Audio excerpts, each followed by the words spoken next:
दोस्तों देखिए, बहुत सारे लोगों के मेरे पास कमेंट आते हैं कि हमारे व्यूज़ नहीं बढ़ रहे। ठीक है, हमारी प्रोफाइल चेक कर लीजिए, हमारी प्रोफाइल में तो कोई गड़बड़ी नहीं है, हमारी सेटिंग में तो कोई गड़बड़ी नहीं है, हमारी प्रोफाइल में क्या कमी है जो हमारे व्यूज़ नहीं बढ़ रहे हैं। कुछ लोग मुझे कहते हैं कि हमारे व्यूज़ तो बढ़ रहे थे पर एकदम से कम हो गए हैं। चलिए आज हम समझते हैं दोनों चीज़ों को। सबसे पहले हम बात कर लेते हैं व्यूज़ नहीं बढ़ रहे।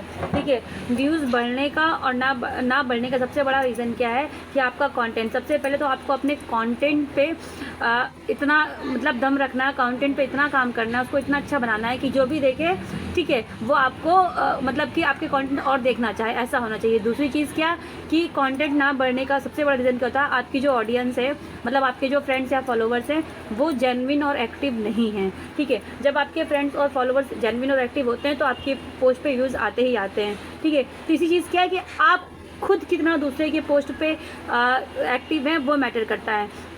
सबसे बड़ी चीज़ क्या, आप दूसरों की प्रोफाइल पे जाइए, उनकी पोस्ट को लाइक और कमेंट कीजिए, वो भी आपकी पोस्ट पे आएंगे, आपकी पोस्ट को लाइक और कमेंट करेंगे। इससे क्या होगा कि आपको जेन्युइन और एक्टिव ऑडियंस मिलेगी, फॉलोवर्स या फ्रेंड्स मिलेंगे। ठीक है, उनसे आपके व्यूज़ बढ़ेंगे। तो सबसे बड़ी चीज़ क्या है कि आपका जो है कि, और ये जो जेन्युइन और एक्टिव ऑडियंस होती है आपको एक दिन में नहीं मिलती है या एक महीने में नहीं मिलेगी। इसको कमाने के लिए कुछ नहीं तो आपको 6 महीना साल भर देना पड़ेगा, तब आपके पास वो जेन्युइन और एक्टिव ऑडियंस आएगी। और ऐसा ही नहीं है कि आपने 6 महीने साल भर दे दिया और वो आ गई, नहीं भाई, ऐसा नहीं है।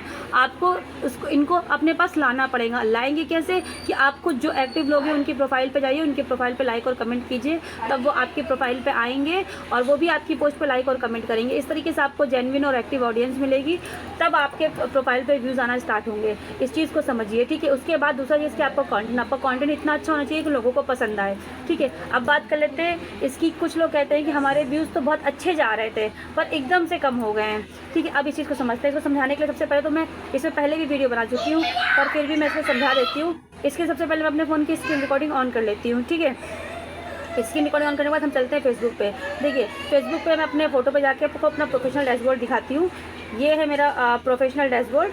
ठीक है, यहाँ पे आने के बाद देखिए, ये आपको एक ग्राफ दिख रहा होगा। ठीक है, ये ग्राफ डेली का है, हर डे का है, पर डे का मेरा कितना किस पे क्या व्यूज़ आया है। ठीक है, इस चीज़ को समझते हैं कि आपका पिछले महीने और इस महीने का फेसबुक कंपेयर करता है। मान लीजिए आप पिछले महीने काम करते आए, पिछले महीना आपका 21 तारीख को आपका कोई पोस्ट अच्छा परफॉर्म कर गया। ठीक है, बहुत अच्छा परफॉर्म कर गया, मतलब उस पर 1 लाख 1.5 लाख व्यूज़ चले गए या 8,000 10,000 व्यूज़ चले गए। ठीक है, अब वो पिछले महीने का इस महीने से आपका फेसबुक कंपेयर करता है। इस महीने अगर 21 तारीख को आपका जो है कि वो, मैं एग्जाम्पल पे 21 तारीख बता रही हूँ, कोई और भी डेट हो सकती है, वो 21 तारीख को आपका जो है कि उस पोस्ट पे किसी पोस्ट पे उतने व्यूज़ नहीं आए, तो ऑटोमेटिक ये आपका जो है ना उस महीने से 28 डेज फेसबुक आपका कंपेयर करता है। ये देखिए, यहाँ पे 28 डेज लिखा हुआ है। ठीक है, तो इस मंथ का वो कंपेयर करेगा और उतना नहीं गया होगा तो ऑटोमेटिकली जितना व्यूज़ वहाँ पे गया था उससे जितना भी कम होगा यहाँ पे आपका व्यूज़ वो डाउन कर ही देगा। ठीक है, इस चीज़ को समझिए। ऐसे ही आपकी अर्निंग का भी होता है, इस पर मैं अलग वीडियो लेके आऊँगी। तो उम्मीद करती हूँ अब आपको अच्छे समझ में आ गया होगा कि एकदम से आपका व्यूज़ कैसे गिर जाता है। मोस्टली क्या होता है, ये मंथ एंड में होता है। मोस्टली 90% लोगों का मंथ एंड और मंथ स्टार्टिंग में होता है, क्योंकि ये पूरे महीने का उससे और नए महीने से कंपेयर करता है। ठीक है, तो उम्मीद करती हूँ आपको समझ में आ गया और आपको ये नहीं कहेगा कि मेरे व्यूज़ नहीं बढ़ रहे हैं, मेरी प्रोफाइल चेक कर लीजिए, या मेरे व्यूज़ बढ़ रहे थे एकदम से डाउन हो गए। ठीक है।